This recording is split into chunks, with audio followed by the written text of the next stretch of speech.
हिमालय की तलहटी में बसे चंद्रकोट के छोटे से गांव में राजन नाम का एक आदमी रहता था।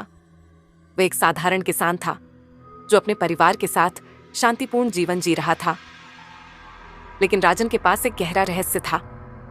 हर अमावस्या की रात को वह रात के प्राणी भेड़िया में बदल जाता था।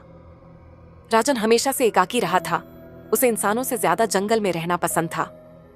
उसने अपने परिवर्तन को नियंत्रित करना सीख लिया था और सिर्फ अमावस्या की रात को ही हार मान लेता था, जब उसके अंदर का जानवर अपने सबसे मजबूत रूप में होता था। एक साल अमावस्या की रात को राजन जंगली जानवरों की पुकार का विरोध नहीं कर सका। उसने भेड़िया का रूप धारण कर लिया और शिकार पर जंगल में निकल पड़ा। उसने जंगल में रहने वाले एक बड़े हिरण की फुसफुसाहट सुनी थी और वह उसे अपना इनाम मानने के लिए दृढ़ था। भेड़िया जंगल में घूमता रहा।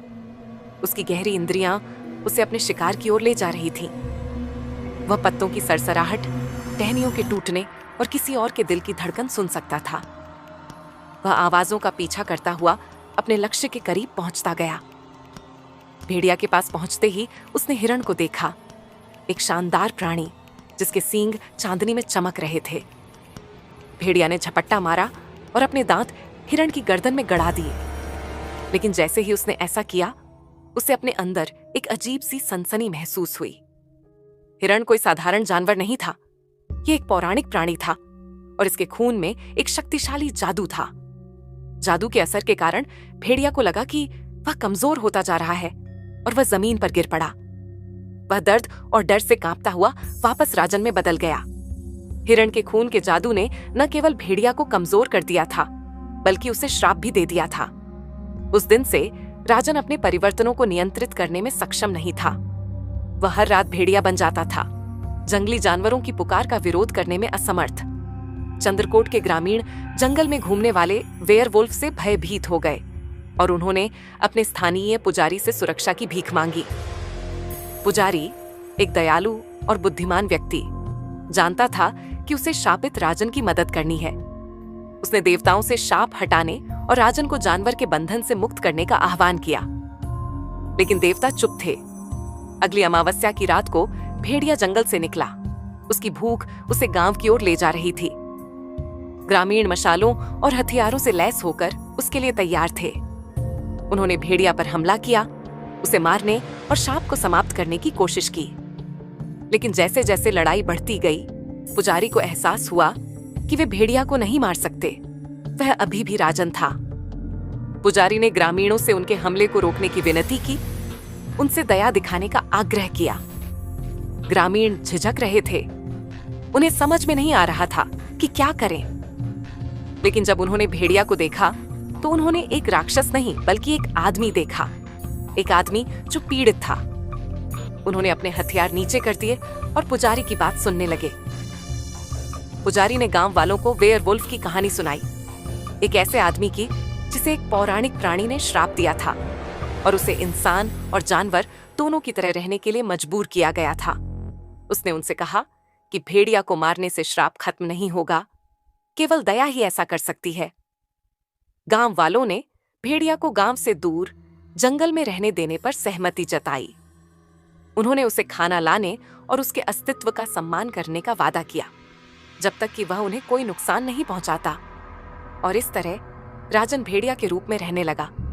लेकिन अब वह अकेला नहीं था। गांव वालों ने उस पर दया दिखाई थी और समय के साथ उसने अपने भीतर के जानवर को एक बार फिर से नियंत्रित करना सीख लिया। हर अमावस्या की रात को भेड़िया जंगल से बाहर निकलता था, लेकिन अब वह किसी खतरे के रूप में नहीं था।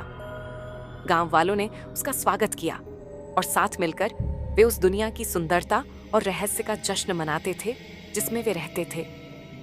लेकिन एक रात जब गांव वाले आग के चारों ओर इकट्ठे हुए तो उन्होंने देखा कि भेड़िया मौजूद नहीं था।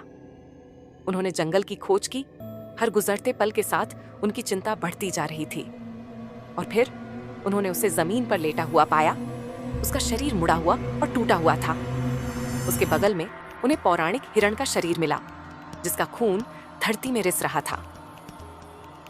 गांव वालों को पता था कि शाप ने आखिरकार राजन को अपने आगोश में ले लिया था और वे उस आदमी के लिए रोए जो उनका दोस्त और रक्षक था। भेड़िया की किंवदंती गांव वालों द्वारा बताई गई कहानियों में जीवित रही। एक ऐसे आदमी की कहानी जिसे एक पौराणिक प्राणी ने शाप दिया था। एक ऐसा प्राणी जिसने अंततः उस दुनिया में करुणा पाई जो कभी उससे डरती थी। गांव वालों ने राजन की याद को सम्मान दिया और वे जंगल का सम्मान करना जारी रखते थे, यह जानते हुए कि यह सुंदरता और रहस्य दोनों से भरी दुनिया थी। एक ऐसी दुनिया जहां एक आदमी जानवर बन सकता था। साल बीत गए और गांव वालों ने फुसफुसाते हुए कहा कि अमावस्या की रात को वे अभी भी भेड़िया की चीख सुन सकते हैं। वे जानते थे कि जंगल जादू की जगह है, एक ऐसी जगह जहां शापित व्यक्ति भी मुक्ति पा सकता है। और जब उन्होंने चीख पुकार सुनी तो वे मुस्कुराए, क्योंकि उन्हें पता था कि भेड़िया की आत्मा हमेशा उनके साथ रहेगी, जो उन्हें उस दुनिया की करुणा और रहस्यों की याद दिलाएगी जिसमें वे रहते थे। चंबलपुर के गांव में अमर के बारे में कानाफूसी होती थी। वे उसे भेड़िया कहते थे, इसलिए नहीं कि वह बालों वाला था या भेड़िए जैसी मुस्कान वाला था, बल्कि इसीलिए कि अमावस्या की रात को वह गायब हो जाता था। वह छाया की तरह गायब हो जाता था, पीछे एक बेचैन करने वाला सन्नाटा छोड़ जाता था जो हवा में कफन की तरह चिपक जाता था। अमावस्या के दिन चंबलपुर में एक स्पष्ट भय छा गया। यह अंधेरे का डर नहीं था, क्योंकि गांव को चांदनी रातों की आदत थी। यह अंधेरे में छिपे उस डर का डर था जो चांद के न होने पर जाग जाता था। भेड़िया का डर। इस साल अमावस्या शुक्रवार को थी, जो साप्ताहिक बाजार का दिन था।